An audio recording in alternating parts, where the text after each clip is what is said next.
You kind of called out your fans for not showing up here for games. Fair to say you spoil them around here? It's fair to say that a coach's job is to is many different hats. You know, we're fundraisers, we're recruiters, we're academic people, we're social people, we're Twitter people now, and I think there's no question, and I've heard better coaches than me do it. I think there's no question that holding people accountable is part of success. And if you go to an arena that's half full and you want to recruit the top kids, you're not going to do that.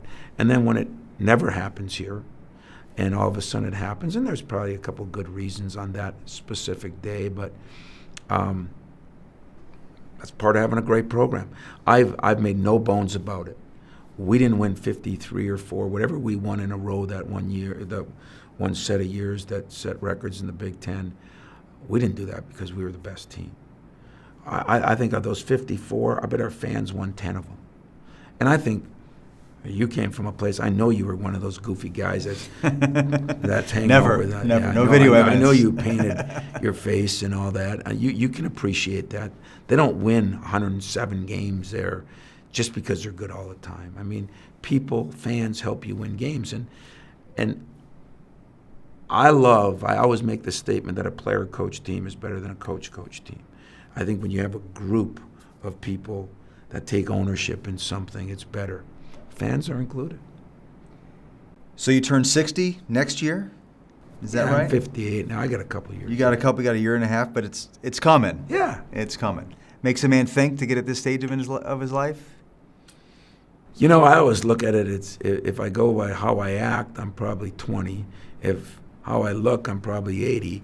But, you know, I think it's how you feel.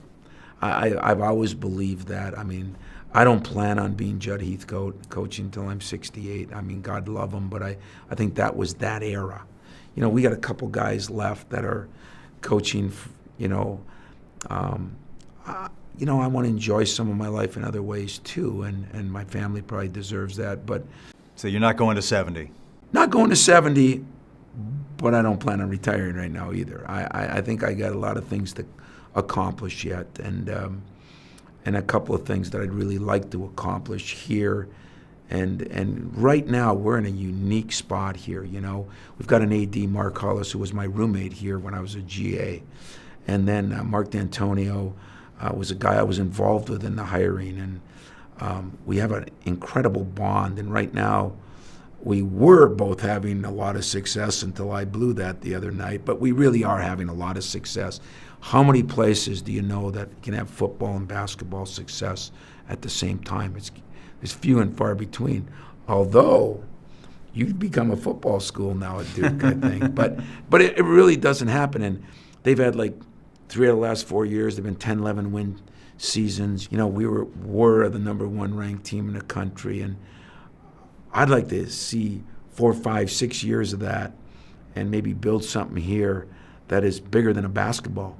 It's an athletic department that has had the kind of success that most people dream about.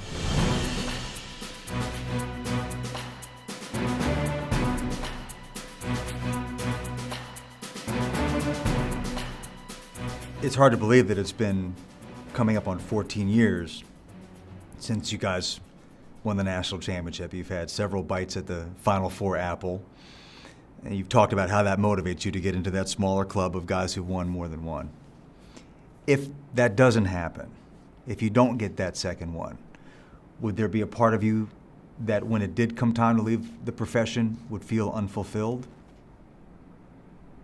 You know, I think yes. I'm disappointed in myself for saying that, because I always think of Gene Cady, one of my favorite all-time coaches, and never got to one. I think one of the greatest coaches that ever coached. And so it seems so selfish of me, you know. I got the 6 of them, and I got to stand on that podium and and have that feeling. So I think it's sad that I say yes, but then again, I'm actually a little surprised that you said yes. I thought you would wave that off.